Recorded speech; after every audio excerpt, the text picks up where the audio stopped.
स्वागत है आपका एक बार फिर। आप देख रहे हैं फायदेमंद फंड और आज हम बात कर रहे हैं कोटक म्यूचुअल फंड की तरफ से आ रहा है एक नए एनएफओ की।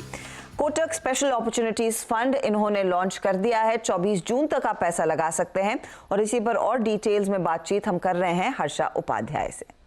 मैं आपसे फिर अब एक लार्जर पिक्चर मार्केट पर यह भी समझना चाहती हूँ, कंसिडरिंग आप अलग अलग अपॉर्चुनिटीज की बात करें और वो अपॉर्चुनिटीज नॉट नेसेसरीली निफ्टी में आएंगी, वो मिड कैप स्टॉक्स हो सकते हैं, स्मॉल कैप्स हो सकते हैं, कुछ माइक्रो कैप्स हो सकते हैं।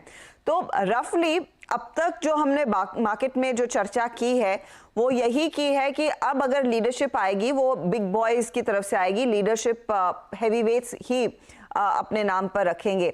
आपका असेसमेंट क्या है कि वाकई में आप वैसी स्थिति देखते हैं या फिर जैसे 2023-2024 के सालों में हमने देखा था फाइनेंशियल ईयर्स में कि मिड कैप्स में खूब पैसा बना, वहां पर भी अपॉर्चुनिटी अभी भी है? देखिए, अपॉर्चुनिटी तो पूरे मार्केट में अभी भी है, लेकिन जरूर मिड कैप्स और स्मॉल कैप के जो वैल्यूएशंस है वहां पे एक तरफ से महंगा वैल्यूएशंस हो चुके हैं और उस हिसाब से वोलेटिलिटी वहां पे ज्यादा हो सकता है। तो आपको शायद ज्यादातर पोजीशंस लार्ज कैप टिल्टेड रखने पड़ेंगे अगर पोर्टफोलियो के रिस्क के हिसाब से अगर आप देखते हैं, और वोलेटिलिटी को मेंटेन करने पड़ेंगे। लेकिन जैसे कि इस फंड की बात कर रहे हैं, यहाँ पे कोई ऐसे रिस्ट्रिक्शन नहीं है कि लार्ज कैप होना चाहिए या मिड कैप होना चाहिए और कितने परसेंटेज होना चाहिए। तो यानी कि अलोकेशन जो है वो टाइम टू टाइम मार्केट के हिसाब से अपॉर्चुनिटीज किस सेगमेंट में ज्यादा आ रहे हैं और उनके वैल्यूएशंस क्या है उसके हिसाब से डिसाइड होंगे। तो एक प्री डिटरमाइंड अलोकेशन रेंज नहीं रहेगा इस फंड। हर्षा जी, मैं एक चीज पूछना चाहूंगी and I am not sure आप कितना इसका डिटेल में आंसर दे पाएंगे। क्या अगली बड़ी अपॉर्चुनिटी भारतीय निवेशकों के लिए फिर बजट ही रहेगी, क्योंकि वहां पर पॉलिसी कंटिन्यूटी पर और खुलासा होगा? इस सरकार की जो कैबिनेट बनी है, जो मंत्री पर डिस्ट्रीब्यूट हुआ है, वो अब तक पॉलिसी कंटिन्यूटी को प्रॉमिस कर रहा है, लेकिन क्या उसका और डिटेल बजट में आएगा? Will that be a big opportunity जिस पर आप लोग शायद फोकस करेंगे अब?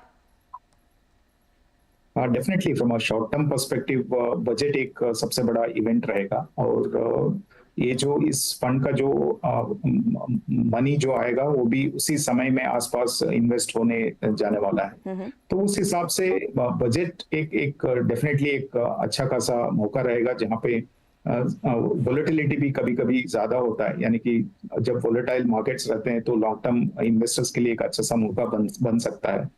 तो वो भी हम इवेल्युएट करेंगे और जरूर ऐसे बजट के बाद भी बहुत सारे इवेंट्स रहेंगे और ऐसा नहीं है कि एक ही इवेंट है हमारे सामने और उसी में सब हम इन्वेस्ट करना है। और उसके आगे भी ऐसे इवेंट्स आते रहेंगे, पॉलिसी चेंजेस आते रहेंगे, कॉर्पोरेट एक्टिविटीज होते रहेंगे, तो उस पे भी हम इवेल्युएट करते हैं। तो एक चीज इरिस्पेक्टिव ऑफ वेदर आप लोग इस फंड में उसे अप्लाई करेंगे या नहीं, आप किस पर ज्यादा बेट कर रहे हैं? प्राइवेट कैपेक्स बढ़ने पर और उसका फिर फॉलो थ्रू इन कंपनियों में आएगा जो भी लिस्टेड है, या फिर पीएसयू कंपनियों में वो पॉलिसी कंटिन्यूटी और of course order book enhancement and और स्ट्रीमलाइनिंग ऑफ पॉलिसीज? हर्षदा जी, ये दोनों एक्सक्लूसिव इवेंट्स नहीं है, दोनों साथ साथ में भी चल सकते हैं, क्योंकि जब तक कोई भी कंपनी उस पॉलिसी चेंज को पॉजिटिवली अप्रोच कर रहा है तो उसको उसका बेनिफिट मिल सकता है। तो ऐसा तो नहीं होगा कि ये पूरा प्राइवेट कंपनीज रहेंगे या पूरा पब्लिक सेक्टर कंपनीज रहेंगे इस पोर्टफोलियो में। जुडिशियस मिक्स रहेगा और वैल्यूएशंस को देखते हुए हम वो कॉल लेंगे। नहीं, मैं डिस्पाइट दिस फंड मैं पूछ रही थी Harsha, just to get an understanding कि आप लोग कोटक केएमसी में इस समय किस पर ज्यादा बैंक कर रहे हैं? अगली रैली क्या वो प्राइवेट कैपेक्स लेड होगी या फिर पीएसयूज में भी एक ऑफ कोर्स अपॉर्चुनिटी तो है, वहां पर भी बड़ा पैसा बनने की संभावनाएं हैं? आज के दिन में दोनों सेगमेंट्स में हमारे ओवरवेट पोजीशंस कंटिन्यू हो रहे हैं। तो काफी सारे पीएसयू सेगमेंट्स हैं जैसे कि power sector, energy, oil and gas, defence, manufacturing, PSU banks and financials. ऐसे बहुत सारे पीएसयू सेगमेंट्स हैं जहां पे हमारे अच्छे खासे पोजीशंस हैं। और उसके अलावा हमारे जो इंडस्ट्रियल्स सेक्टर का जो वेटेज है वो भी एक तरफ से ओवरवेट एक्सपोजर है।